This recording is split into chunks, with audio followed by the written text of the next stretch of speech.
Welcome to Business and Beyond, the podcast where business leaders and big ideas meet real-world challenges.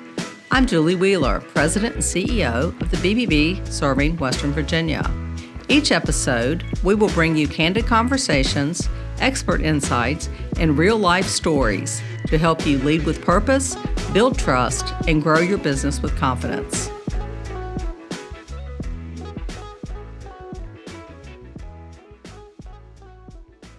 Hello, and thank you for joining us. I'm Julie Wheeler, President and CEO of the BBB serving Western Virginia.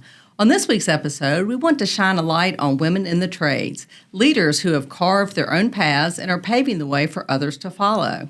Today, we're joined by Alicia Smith, a trailblazer in the trades industry who is redefining what leadership looks like.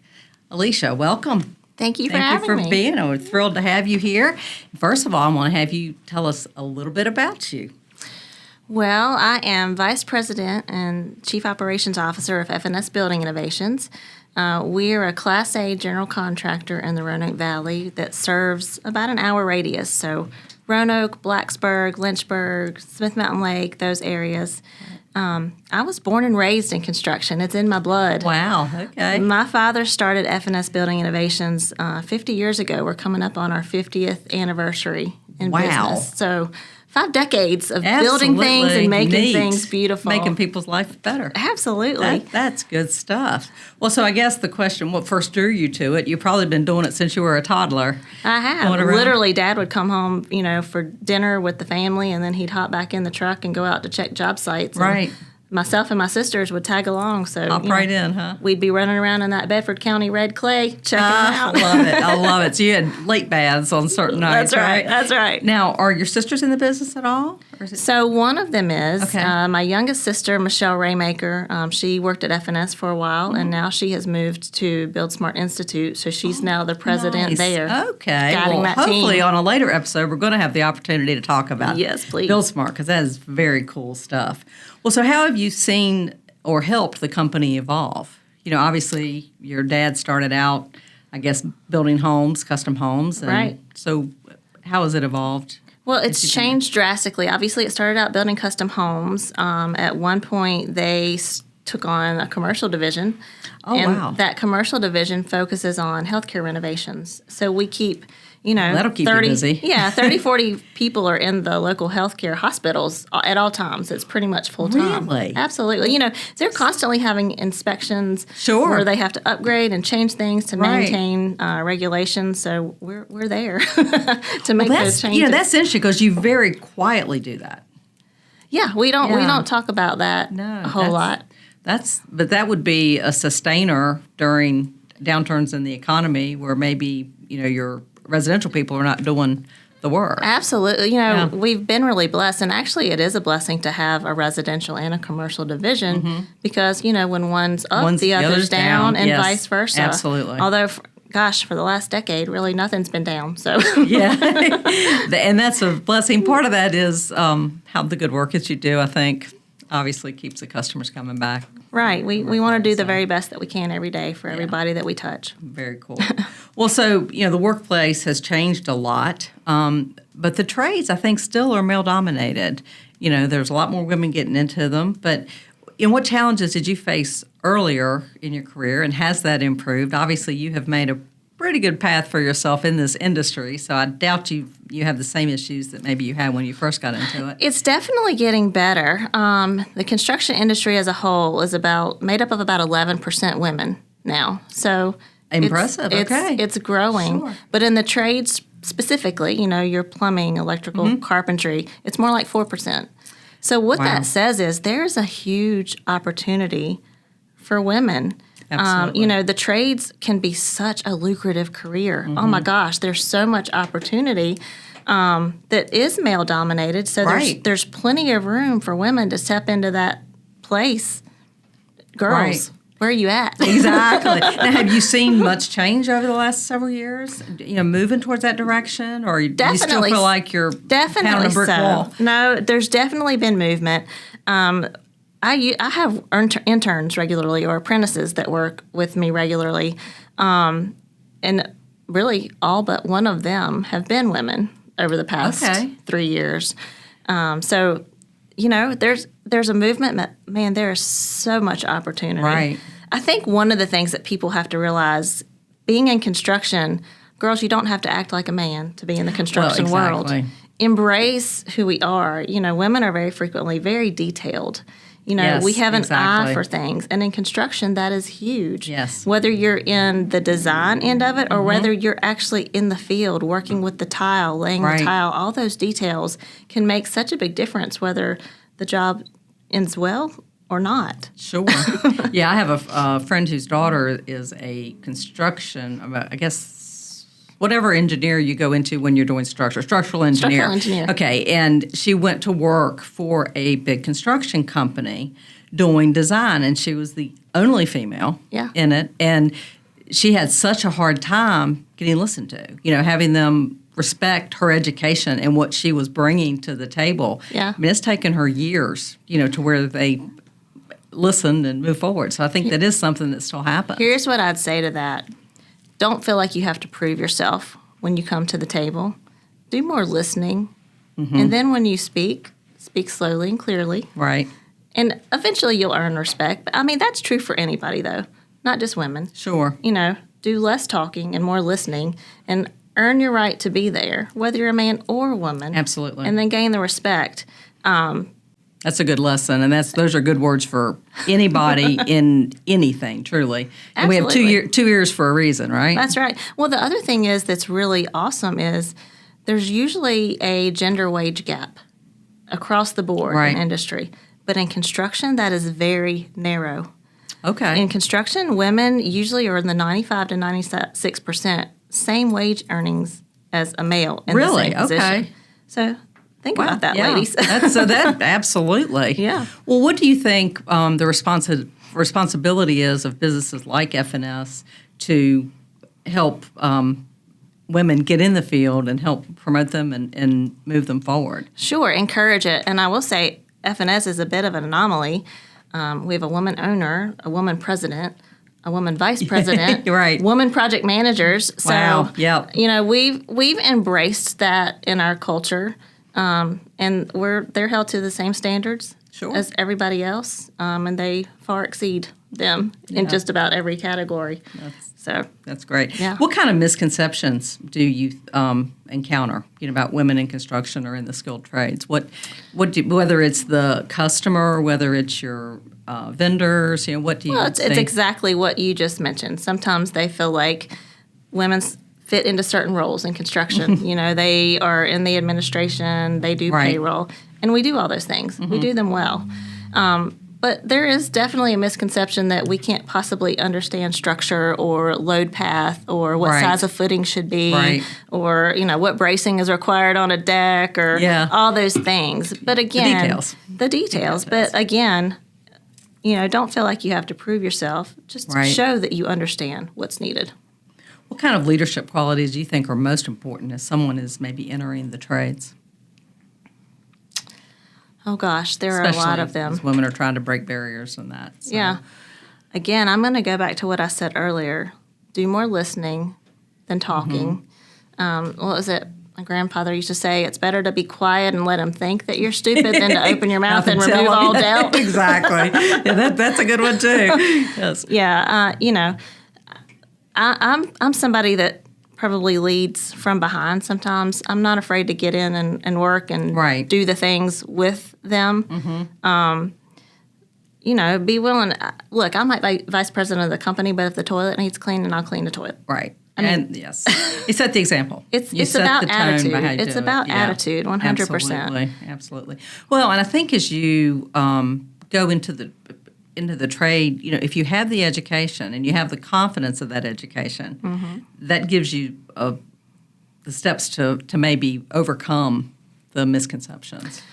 I would say, though, in construction, a lot of your best education is going to be on the job training. Yes, absolutely. It's spending The journeyman, time in the apprenticeship. field. It's understanding what it really takes to get the job done. Because in my line of work, all of the best leaders, all of the best managers are the ones who truly started at the beginning and worked their way up. Right. They have a unique understanding of grasp of how long it should Everything, take to do yeah. some tasks. Sure. They understand the work involved. They're not just sitting behind a desk saying, you should have had that done in one day. They recognize and understand the time that it takes to accomplish certain tasks and what goes into it. Right. So in my experience, those are always the best leaders.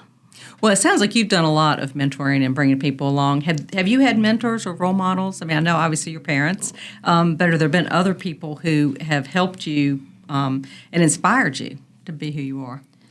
Well, my parents are definitely at the top of my list. Mm-hmm.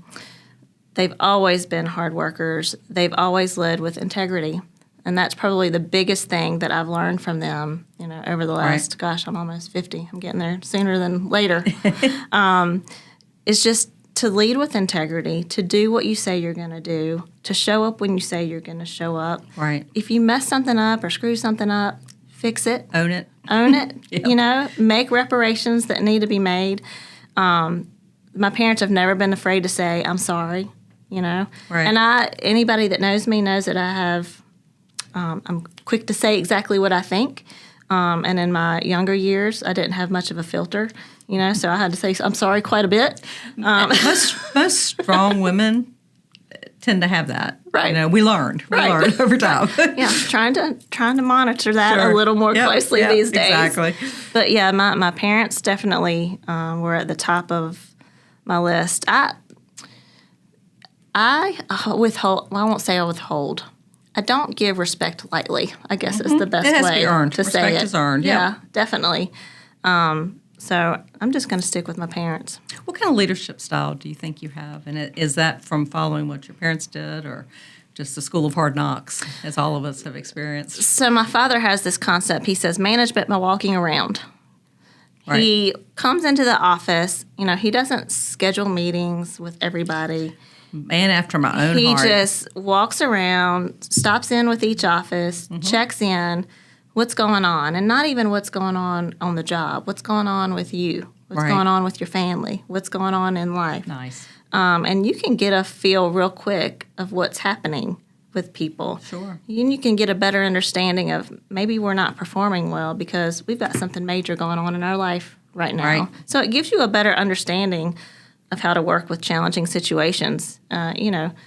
People make mistakes, but sometimes a mistake might be because they're dealing with something really hard at home. So you figure out, how do we get through this? Not just how do we correct this mistake, but how do we help them get through this overarching life situation? Sure. So, Well, one of the things that women have always faced is raising the children and being at home, taking care of the kids, that Work-life kind balance. of thing. Yes. Work-life so balance. what have you done? Because obviously you're very involved in the community. You're doing a lot of things to make our community better. You obviously work very hard. I know you have 2 beautiful daughters. How have you found that balance? there's been a lot of times in my life where I did not have very good work-life balance. I'm a bit of a workaholic, and if I don't have something on the schedule, my default is to work. And I wouldn't say that that's always healthy. I've been able to make it work. I do step back and catch myself every now and then and say, put your computer away, Alicia. Put the cell phone down. Stop and be in the moment. Because it's challenging. And it's much more challenging for women than it is for men. Because in the responsibility role as a mother, moms and wives, they organize the house. They know everybody's Right. schedule. They know when you've got to have a field trip permission slip form. Details. They know when you've got to have, cupcakes for the next whatever. All of that is typically on the wife or Right. the mother in the Right. family. So it can be difficult, but I would just challenge you, set aside times to have a date with your husband. Set aside times to give your children undevoted attention or devoted attention. My girls would probably say I'm not the easiest mom because I have high expectations. I'm not easy. Yeah. I love them dearly. I will support But them you to the expect- ends of yep. the earth, but I also, they're smart girls, Yep. and so I have high expectations for that. Yeah, exactly. And it's funny, my daughter's 28, my son's 26, and I'm hearing that now. Well, you were so hard on us. I said, yeah. And look at where you are. Right. And so you can say thank you now. Yeah. Or you can continue to tell me that I was way too hard on you. So, Well, thankfully, my girls now recognize Yes, and mine say, do too. It's just thanks, takes Mom, a little bit of for- time. That's yeah. right. Takes a little bit of maturity, but That's they do right. get there. They do realize it. So, Well, so can you share a defining moment or a project that maybe set your tone, set your direction as a leader, or redefined you as a leader? I'm pretty hard-headed. So I happen to learn best by failing or falling flat on my face. So I can say, I don't want to mention any specific scenarios, but I can definitely tell you that probably my biggest learning moments will definitely have been when I made a wrong decision, or either I consciously made a decision that I probably knew was not the right direction to go, but for whatever reason I did it and fell flat on my face. But that's how I learn. Go forward. Because I'm hard-headed, I'm strong-willed, and it takes a lot to get through to my thick skull sometimes. Well, that's why they gave us granite, right? It is. It is. I've told my children forever, when you raise your kids and they have pretty much every opportunity that you can provide to them, they may not necessarily have those failures, that you kind of need to grow. Mm-hmm. And I've told them forever, it's not what goes right. It's how you handle what goes wrong. 100%. Because that is truly who shapes you. What shapes you and what makes you who you are. So I 100% agree with, what you said. So. Yeah, I've definitely let my kids face plant a few times and watched it happen and, holding on and you're biting your tongue. I wanted to fix it so badly. Tie your hands behind your back. But they're both just like me. Unfortunately, they're just as hard-headed as I am. So they're going to have to learn the hard way, too. Sure. I think that's how we become better. Yeah. As hard as it is for us to watch to deal with, that's how we become better. That's right. Okay, so I'm a young woman. I am, maybe in high school. What advice would you give? Because, I've always kind of been interested in that construction stuff, and it looks fascinating. And what do I do? How do I move forward? So the first thing you want to do is find out if there's a company that's willing to let you shadow. Mm-hmm. That's step one. Shadowing just means you spend a day here and there, whether you're with a designer or a project manager, or maybe you're in the field with the crew. The next step would be finding a company that would let you intern/apprentice with them. Now, how young do you start that? Would you do that high school? Absolutely. Okay. So shadowing could happen at any time. Okay. Interns, apprenticeships could happen during high school, especially during the summer when you actually have the availability to spend more devoted time with folks in the trades.